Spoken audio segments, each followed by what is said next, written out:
Bueno amigos, estamos una vez más con Carlitos Fernández tratando de empezar a sintetizar en imagen y en este trabajo audiovisual que no tiene ningún fin lucrativo ni que hablar y que tampoco persigue digamos, una meta de endiosar ni digamos, incrementar la importancia de la figura individual y personal de Carlos Fernández o de nadie, sino todo lo contrario. Y ante todo yo reconociendo a Carlitos como mi instructor y como instructor de muchos hermanos y como un trabajador de la luz incansable y desde hace muchos años, y reconociendo su capacidad y su experiencia y sus experiencias además, me parece que es fundamental que no nos privemos en el mundo de sus explicaciones, de sus conocimientos, que podamos compartir este momento juntos a través de estos mecanismos que tenemos como YouTube, como todo lo que se refiere a Internet,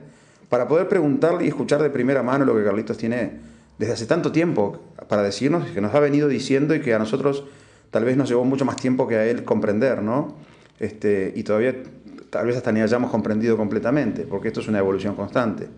Así que Carlitos, te damos la bienvenida. Este no es un trabajo periodístico, pero bueno, trataré de ser yo como hermano tuyo lo más fiel posible a tu verdad y tratar de captar lo que vos querés que surja, ¿no?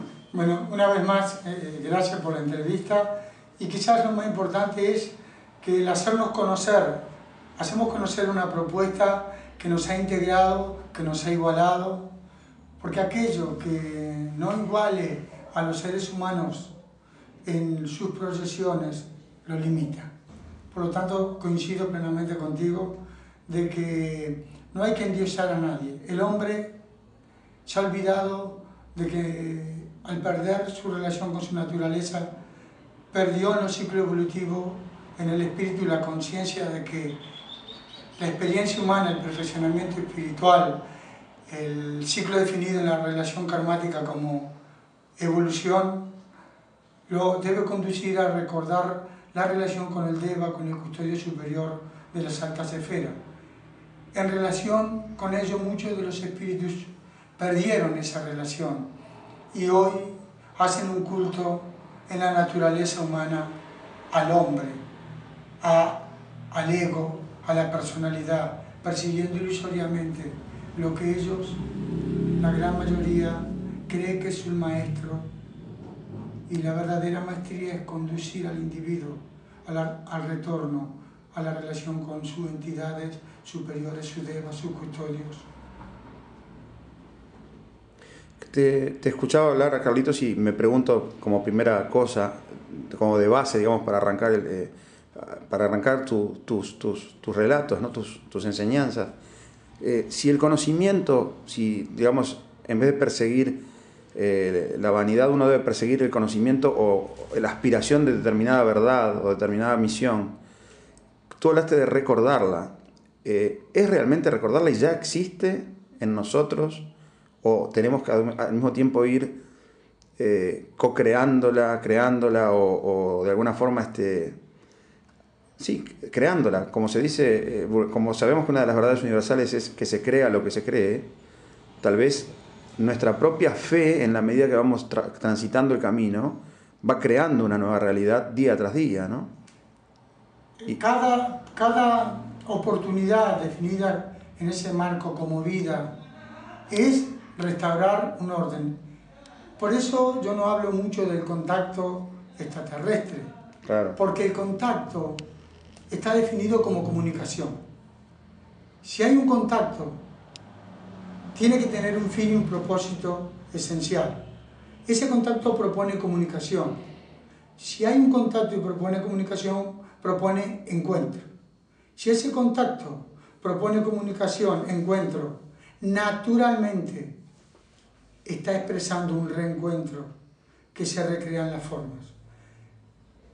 El ser humano está recordando que esa partícula que él define tan limitadamente como ser humano lo ha ocasionado en su propio sistema de educación, casi siempre manipulado, de que él es un ser integral.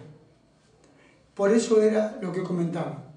Si nosotros todos no colaboramos en el marco de experiencia a darnos cuenta que el individuo debe recordar que él es un ser integral, que él no es un ser psicológico, pero se recrea en un estado experimental psicológico.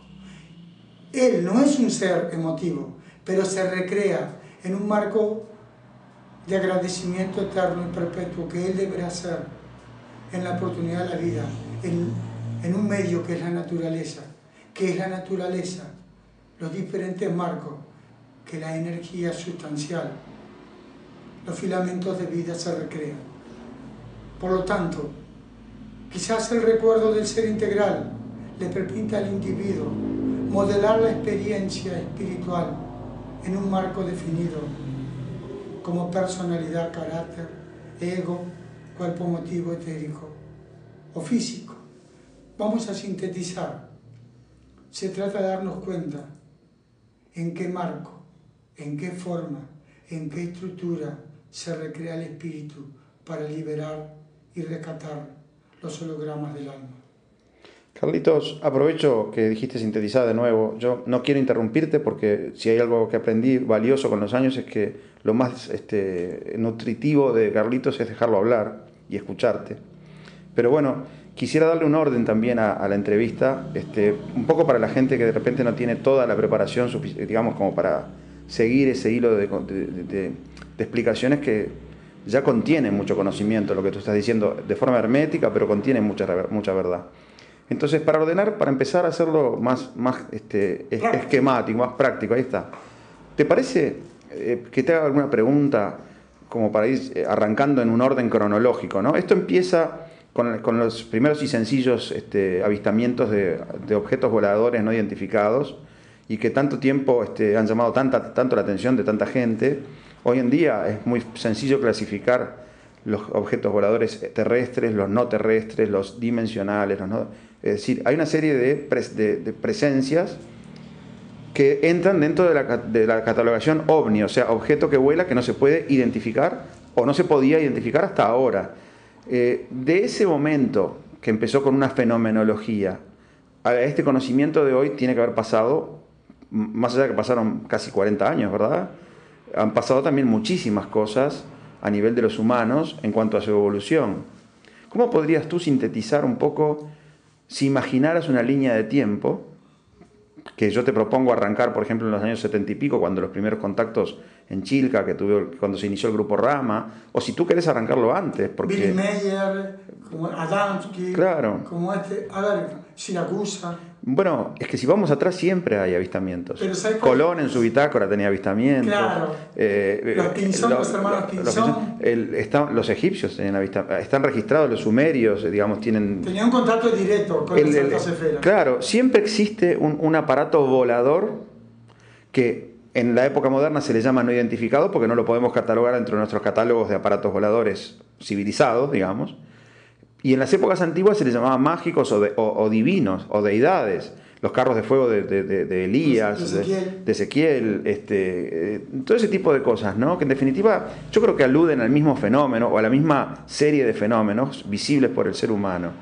Ahora, ¿cómo saltamos de ahí a un cambio cualitativo y cuantitativo en nuestra condición, digamos, vibratoria, en nuestra condición humana, en nuestra elevación? Ese es un proceso que llevó muchos años y todavía los lleva y que tiene además aparentemente un punto de cambio marcado ya previsto para el 2012, un punto en donde van a haber cambios y esos cambios van a estar estrechamente ligados, íntimamente ligados con este trabajo que se supone o se pretendía realizar. ¿Cómo podrías sintetizar? Y después lo vamos punto por punto explicando, pero sintetizar un poco el proceso a grandes rasgos. Primero, lo más importante es no hacer tanto énfasis en el contacto, sino en las consecuencias.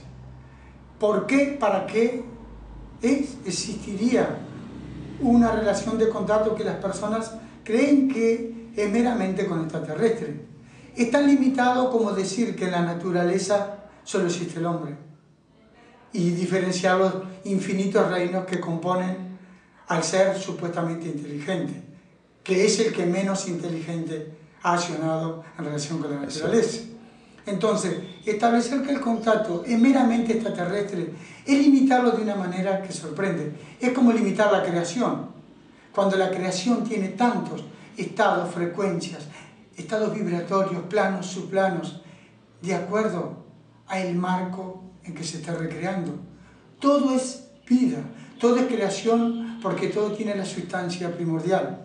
Por lo tanto, ya no limitemos más una posible experiencia de contacto, porque si habláramos de los planos ulteriores, es inexplicable la gama de expresiones en el marco de esta realidad actual del planeta y del marco, lo que quizás pueda sorprender, tan esperanzador en la transición.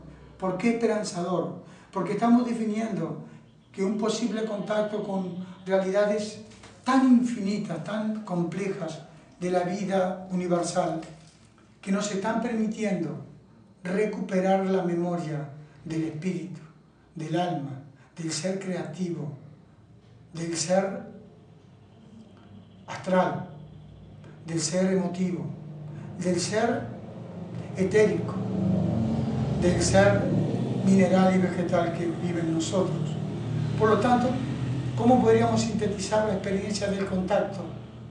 Una vez más, que el contacto nunca coaccionó la relación con los estados. Lo que lo ha ocasionado es la interpretación de que un individuo, por establecer una relación tan antigua como su propio espíritu, o restablecer en un medio de interacción con expresiones evolutivas diferenciadas, muchas veces tuvo que vivir la experiencia de él mismo purificar su propia forma de pensar, de sentir, y pagar el peaje, de darse cuenta que tener una experiencia no es tener una maduración de la experiencia. Claro. Entonces, el proceso actual en relación con el contacto es que ese contacto debe traer una forma nueva de comunicación, de interactuar, que el ser humano está aprendiendo a darse cuenta que al reconocer que es parte de la creación, que tiene un lugar, él va a redimensionar su propia actitud consigo mismo, con la naturaleza en que se recrea y por consiguiente con el cosmos.